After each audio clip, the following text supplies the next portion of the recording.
తాకట్లో ఉన్న మీ బంగారాన్ని విడిపించి ఆ రోజు ఆన్లైన్ రేటుకి కొంటాం. Sharma gold company. నమస్కారం, వెల్కమ్ టు సుమన్ టీవీ. నేను గీతాంజలి. ప్రేక్షకులందరికీ శ్రీ విశ్వావసు నామ సంవత్సర యుగాది శుభాకాంక్షలు. ప్రస్తుతం మనతో పాటు ఉన్నారు ప్రముఖ జ్యోతిష్యులు బ్రహ్మశ్రీ నందిబట్ల శ్రీహరి శర్మ గురువు గారు. వారితో మాట్లాడదాం. గురుగారు నమస్కారం అండి. వాగర్థ వివ సంపృక్తౌ వాగర్థ ప్రతిపత్తయే జగతః పితరౌ వందే పార్వతీ పరమేశ్వరౌ. సదాశివసమారంభాం శంకరాచార్య మధ్యమాం అస్మదాచార్య పర్యంతం వందే గురు పరంపరాం. ఆదిత్యాయ చ సోమాయ మంగళాయ బుధాయ చ గురు శుక్ర శనిభ్యశ్చ రాహవే కేతవే నమః. శృంగేరి జగద్గురు పీఠాధిపతులకి, కంచి పీఠాధిపతులకి నమస్కారములు తెలియజేసుకుంటూ కార్యక్రమాన్ని ప్రారంభిద్దాం. గురుగారు, విశ్వావసు నామ సంవత్సరం, ముందుగా ఈ సంవత్సరం గురించి ఒక్కొక్క సంవత్సరానికి ఒక్కొక్క పేర్లు వింటూ ఉంటామండి. మొన్నటిసారి వెళ్ళిపోయినటువంటి క్రోధి, ఇప్పుడు విశ్వావసు. వీటి అర్థాలు ఏమిటండి అసలు? విశ్వావసు అంటే మనకు ప్రధానంగా ఒక గంధర్వరాజు పేరు. ఈ గంధర్వరాజుని ముఖ్యంగా వివాహం కావాల్సినటువంటి అబ్బాయిల కోసం ఈ గంధర్వరాజ మంత్రాన్ని కనుక ఉపాసన చేస్తే తొందరగా వివాహం అవుతుంది. ఇది ఒకటి. విశ్వావసు అంటే విశ్వానికే నమ్మదగినటువంటిది, అత్యంత నమ్మదగినటువంటి స్థితి అని చెప్పవచ్చమ్మా. ఇలా అర్థం అనమాట. ఒక్కొక్క సంవత్సరానికి ఒక్కొక్క అర్థం ఉంటుంది. గురుగారు, ఈ విశ్వావసు నామ సంవత్సరంలో కర్కాటక రాశి వారి జాతక ఫలితాలు ఏ విధంగా ఉన్నాయో తెలియజేస్తారా? కర్కాటక రాశిలో జన్మించినటువంటి వారికి ముఖ్యంగా ఈ విశ్వావసు నామ సంవత్సరంలో గతంలో కంటే మెరుగైనటువంటి శుభ ఫలితాలు పొందడానికి గ్రహాలన్నీ కూడాను అనుకూలంగా ఉన్నాయి. ఆదాయం 8, వ్యయం 2, రాజ్యపూజ్యం 7, అవమానం 3. ఇక గమనించుకున్నట్లయితే ప్రధానంగా ఈ యొక్క విశ్వావసు నామ సంవత్సరాన్ని మనం టైప్ 3గా మనం భావించుకున్నట్లయితే మొట్టమొదటిగా మే 14వ తారీఖు రోజున గురుడు మిథున రాశిలోకి సంచారం చేస్తాడు. కాబట్టి మార్చి 30వ తారీఖు నుంచి మే 13వ తారీఖు వరకు లాభస్థానంలో ఉన్నటువంటి గురు ప్రభావం చేత విశేషముగా యోగదాయకమైనటువంటి కాలం. ఈ నెలన్నర రోజులు అనుకున్న పనులన్నీ కూడాను ఈ కర్కాటక రాశి వారికి గురు ప్రభావం చేత అన్ని పనులు పూర్తి చేసుకుంటారు. కాబట్టి అన్ని రంగాల్లో ఉన్నటువంటి వారికి ధనపరమైనటువంటి సమస్యలు ముఖ్యంగా తీర్చుకుంటారని చెప్పవచ్చు. ఇక శని భగవానుడి కనుక చూసుకున్నట్లయితే మార్చి 29వ తారీఖు రోజున మీనరాశిలోకి సంచారం చేస్తాడు. జూలై 12 వరకు మీనంలోనే ఉండి వక్రీకరించి ప్రధానంగా అష్టమ శని ప్రభావం నుంచి బయటపడబోతున్నారు. ముఖ్యంగా ఈ గత 2.5 సంవత్సరాలుగా వేధిస్తున్నటువంటి అనారోగ్య సమస్యలు కానీ, ఆర్థికపరమైన సమస్యలు కానీ, ముఖ్యంగా వివాహమై దాంపత్య సమస్యలు ఎదుర్కొన్నటువంటి వాళ్ళకి, అలాగే ఆస్తి వివాదాలకు సంబంధించినటువంటి ఇబ్బందులు ఎదుర్కొన్నటువంటి అన్ని సమస్యలకి కూడాను చరమగీతం పాడబోతున్నాడు ఈ శని భగవానుడు.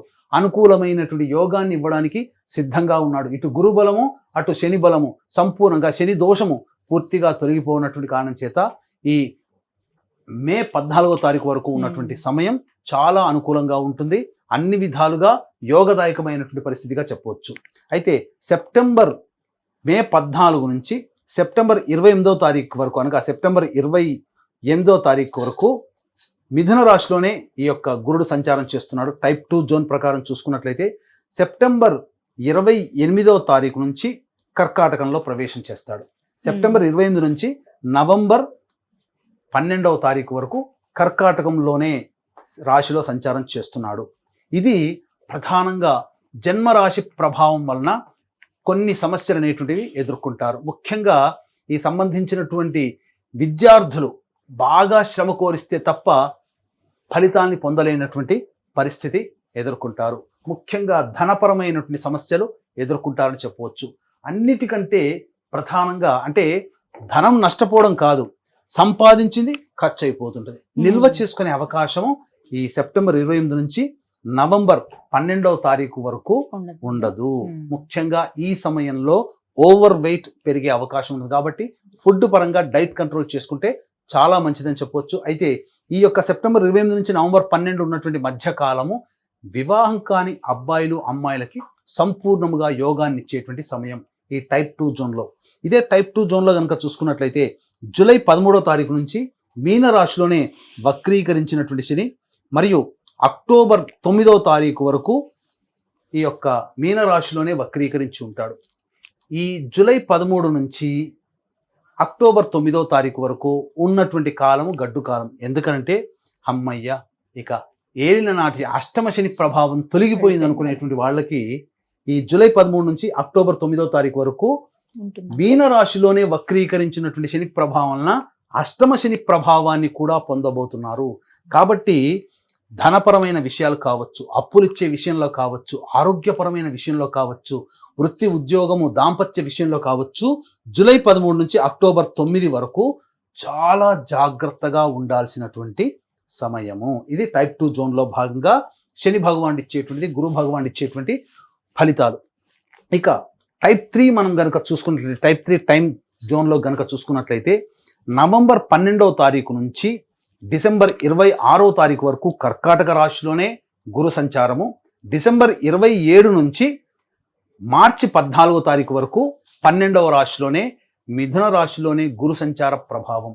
వెరసి ఈ యొక్క సమయము సద్వ్యయము అనగా మంచి వాటికే ఖర్చు ఎక్కువగా అవుతుంది, గురుబలం తక్కువగా ఉంటుంది.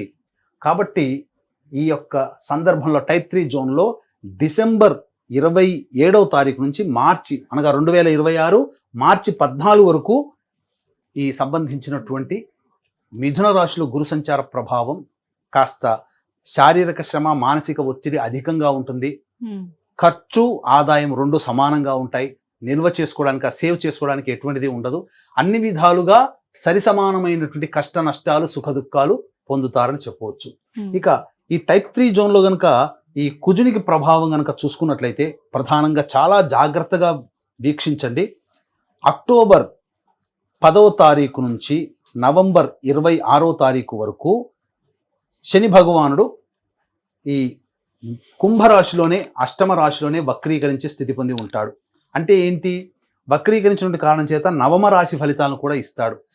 కాబట్టి ఇటు ఏలిన నాటి శని ప్రభావము మరియు సప్తమ శని ప్రభావాన్ని గురవుతారు. కాబట్టి ఈ అక్టోబర్ 10 నుంచి నవంబర్ 26వ తారీఖు వరకు ఉన్నటువంటి కాలము భాగస్వామ్య వ్యాపారాలు చేస్తున్న వాళ్ళైనా, దాంపత్యంలో ఉన్న వాళ్ళైనా జాగ్రత్తలు పాటించాలి. ఇక నవంబర్ 26 నుంచి 2026 జనవరి 9 వరకు ఈ కుంభరాశిలోనే అష్టమ శని ప్రభావాన్ని సంపూర్ణంగా ఇవ్వబోతున్నాడు. కాబట్టి ఈ సమయం కూడా అనుకూలం కాదు. ఆరోగ్యం పట్ల శ్రద్ధ వహించాలి, ముఖ్యంగా ధనపరంగా శ్రద్ధ వహించాలి. ఈ జనవరి 10 నుంచి మళ్ళీ ఉగాది వరకు కూడా, అనగా వచ్చే సంవత్సరం ఉగాది వరకు కూడా సంపూర్ణంగా ఈ శని భగవానుడు యోగించేటువంటి సమయం. కాబట్టి ఏ తర్వాత చెప్పొచ్చేది ఏమిటంటే, ప్రధానంగా విద్యార్థులు జాగ్రత్తలు పాటించాలి. అన్ని విధాలుగా యోగకాలమే, కానీ దీనికి తగ్గట్టుగా అవయోగం కూడా ఉంటుంది. అంటే మిశ్రమమైనటువంటి ఫలితాలు ఈ కర్కాటక రాశిలో పొందుతారు. ఏది ఏమైనా మంచి పనులు చేయాలి, అనుకున్నటువంటి పనులు స్పీడ్గా అయిపోవాలి. ఏ సమయం బాగుంటుంది అని అంటే మాత్రం మార్చి 30వ తారీఖు ఉగాది నుంచి మే 14వ తారీఖు వరకు ఉన్నటువంటి ఈ యొక్క సమయము శని కూడా అనుకూలము, గురువు కూడా అనుకూలం కారణం చేత ఉగాది మార్చి 30వ తారీఖు నుంచి మే 14వ తారీఖు వరకు సంపూర్ణంగా ఉంది. కాబట్టి ఏ పనులు చేయాలన్నా శ్రీకారం చుట్టేయండి ఇప్పుడే. తర్వాత కాలం అనుకూలంగా ఉండదు, అప్పుడు చూద్దాంలే అంటే మాత్రం కాలం అనుకూలంగా ఉండదు. కాబట్టి నత్తనడకన సాగుతాయి అని చెప్పవచ్చు. గురుగారు, మరి కర్కాటక రాశిలో ఉన్నటువంటి మహిళలకు ఎలా ఉండబోతోందండి ఈ సంవత్సరం? కర్కాటక రాశిలో జన్మించినటువంటి మహిళలకి ప్రధానంగా ఆరోగ్యం పట్ల శ్రద్ధ వహించాల్సినటువంటి పరిస్థితి. కారణం ఏంటంటే మే 16వ తారీఖు నుంచి అష్టమ రాహువు మరియు కుటుంబ స్థానంలో కేతు. కాబట్టి మీ యొక్క వాక్కుని ఎంత తక్కువగా వినియోగించుకుంటే అంత కుటుంబంలో మీకు ఆదరణ పెరుగుతుంది. కాబట్టి మీరు కోపాన్ని ప్రదర్శించకుండా ఈ సంవత్సరం అంతా కనుక ఉన్నట్లయితే మహిళలకి సంపూర్ణంగా మద్దతు అనేటువంటిది ఉంటుంది.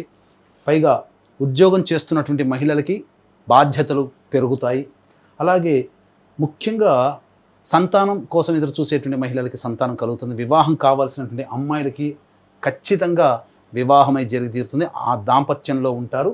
ఈ యొక్క రాహు సంచార ప్రభావము భర్త గారి ఆరోగ్యం పట్ల కూడాను శ్రద్ధ వహించాల్సినటువంటి పరిస్థితి అని చెప్పవచ్చు. ముఖ్యంగా ఏ సమయము అని అంటే మాత్రం ప్రధానంగా ఈ అక్టోబర్ 10వ తారీఖు నుంచి జనవరి 9వ తారీఖు వరకు ఉన్నటువంటి సమయము అనుకూలం కాదు. ఆరోగ్యం పట్ల శ్రద్ధ వహించాలి ఆ సమయంలో అని చెప్పవచ్చు. ఏ రంగాల్లో వారికి ఎలా ఉండబోతోందండి కర్కాటక రాశి వారికి? ముఖ్యంగా ఈ యొక్క కర్కాటక రాశిలో జన్మించినటువంటి విద్యార్థులకి ఇటు శని ప్రభావం మరియు గురు ప్రభావం కూడా అనుకూలంగా లేని కారణం చేత జ్ఞాపక శక్తి తక్కువగా ఉంటుంది. కాబట్టి ఎక్కువగా ప్రయత్నం చేయండి. కష్టపడే ప్రయత్నం చేస్తే తప్పకుండా దైవానుగ్రహం వల్ల మంచి ఫలితాలు, ఉత్తీర్ణత శాతంతో మీరు ఉంటారని చెప్పవచ్చు. అలాగే ఈ అక్టోబర్ 10వ తారీఖు తర్వాత విదేశీ విద్యకు సంబంధించి చేయ ప్రయత్నాలన్నీ కూడా కొలిక్కి వస్తాయి. విదేశీయానానికి అనుకూలంగా ఉంటుంది. ఇక గమనించుకున్నట్లయితే ఈ రాష్ట్రంలో జన్మించినటువంటి రాజకీయ నాయకులకి ప్రధానంగా సాధారణమైనటువంటి ఫలితాలు ఉంటాయి. అయితే అధికారుల యొక్క మెప్పు కోసం ఎక్కువగా మంచినీళ్ళలా ఖర్చు చేయాల్సినటువంటి పరిస్థితి. బాగా ప్రయత్నిస్తే ఏదైనా నామినేటెడ్ పదవిలో ఉండే అవకాశం ఉంటుంది. ఈ రాశిలో జన్మించినటువంటి వారికి ప్రధానంగా కళారంగము, సినిమా రంగంలో ఉన్నటువంటి వాళ్ళకందరికీ కూడా అనుకూలమైనటువంటి సమయము. పేరు ప్రఖ్యాతులు పెరుగుతాయి. ధనపరమైనటువంటి విషయాల్లోనే మోసపోకుండా జాగ్రత్తలు పాటించండి. అలాగే ముఖ్యంగా వ్యాపార రంగంలో, ఏ రకమైన వ్యాపార రంగంలో ఉన్నటువంటి వాళ్ళకైనా కానీ మే 14వ తారీఖు వరకు అనుకూలమైన సమయం. తదనంతరం ఏ రకమైనటువంటి వ్యాపారంలో ఉన్న వాళ్ళకైనా వ్యాపార విస్తరణకి అనుకూలంగా లేదు. కాబట్టి జాగ్రత్తలు పాటించండి. అష్టమ రాహు, ద్వితీయ కేతుగ్రహ ప్రభావం వలన ధనపరముగా ఎక్కువగా ఖర్చులు పెరగడం కానీ, ధనపరమైనటువంటి సమస్యలు కానీ పెరుగుతాయని చెప్పవచ్చు. ముఖ్యంగా వస్త్రరంగ వ్యాపారస్తులకి, బొటిక్, బ్యూటీ పార్లర్ నడుపుకునేటువంటి వ్యాపారస్తులకి చాలా జాగ్రత్తలు పాటించాల్సినటువంటి పరిస్థితి అని చెప్పవచ్చు. ఇక ముఖ్యంగా రైతులు గనక చూసుకున్నట్లయితే ప్రధానంగా రైతులకి సామాన్యమైనటువంటి ఆదాయం లభిస్తుంది. అలాగే రియల్ ఎస్టేట్ రంగంలో ఉన్నటువంటి వారికి కొత్త ప్రాజెక్టులు లభించడం, తద్వారా మంచి ధనాదాయం చాలా చక్కగా ఉంటుంది. పాత ప్రాజెక్టులన్నీ పూర్తి చేసుకుంటారు. ముఖ్యంగా మీ మెతక వైఖరిని ఎదుటి వాళ్ళు మిమ్మల్ని ఉపయోగించుకునే విధంగా ఉంటుంది. కాబట్టి మొహమాటానికి పోకుండా సుస్పష్టంగా ఉండే విధంగా ఈ కర్కాటక రాశిలో ఉన్నటువంటి వాళ్ళు ప్రయత్నం చేయండి. గృహానికి సంబంధించినటువంటి చేయ ప్రయత్నాలన్నీ కూడాను కొలిక్కి వస్తాయని చెప్పవచ్చు. మరి పరిహారాల గురించి కూడా తెలియచేయండి గురువుగారు. కాస్త ఇబ్బందులు ఉన్నాయని అంటున్నారు. మరి దైవానుగ్రహం ఉండాలి, వారు చేసే పని సక్సెస్ అవ్వాలి ప్రతి చోట అంటే గనక కర్కాటక రాశి వారు ఎటువంటి పరిహారాలు చేసుకుంటే మంచిదంటారు? కర్కాటక రాశిలో జన్మించినటువంటి వారు ప్రధానంగా రాహుకేతుల యొక్క ప్రభావం అధికంగా ఉంటుంది. కావున ప్రతినిత్యము కూడా సుబ్రహ్మణ్య భుజంగ స్తోత్ర పారాయణము, మానసాదేవి స్తోత్ర పారాయణము, అలాగే కాలభైరవాష్టక పారాయణం ఎప్పుడు చేసుకుంటూ ఉంటుంటే చాలా శుభ ఫలితాలు పొందుతారని చెప్పవచ్చు. అంతేకాకుండా అవకాశం వచ్చినప్పుడల్లా ఏ పని ప్రారంభించినా ముఖ్యంగా మీ యొక్క ఊరిలో కానీ లేదా ఎక్కడైనా సుబ్రహ్మణ్య స్వామికి అభిషేకము, అర్చన జరిపించుకొని మీరు బయలుదేరండి. తప్పకుండా మీ పని విజయవంతమవుతుంది. అంతేకాకుండా ఈ కర్కాటక రాశి వారికి సంబంధించి సాధారణంగా సమస్యలు అనేటువంటివి ఉంటాయి. ఈ కర్కాటక రాశితో పాటు మిగతా రాశిలో వారికి జన్మించినటువంటి వారికి కూడా మీ యొక్క సంకల్పం నెరవేరాలి. అలాగే మీకున్నటువంటి గత సంవత్సరం కంటే ఈ సంవత్సరం సకల దోషాలు తొలగిపోయి మంచి భవిష్యత్తు కలగాలనేటువంటి ఒక ఉద్దేశంతో మా పీఠం ఆధ్వర్యంలో ఏప్రిల్ 18వ తారీఖు నుంచి ఈ విశ్వావసునామ సంవత్సరం మొత్తం ప్రతి నెల ఒక్కొక్క క్షేత్రములో ఈ సంకల్ప సిద్ధి, సర్వదోష నివారణ హోమాది కార్యక్రమాలు అనేటువంటివి జరిపించడం జరుగుతుంది. మొట్టమొదటిది ఏప్రిల్ 18వ తారీఖు రోజున శ్రీకారం మహామహిమాన్వితమైనటువంటి కాశీ క్షేత్రంలో ప్రారంభమవుతుంది.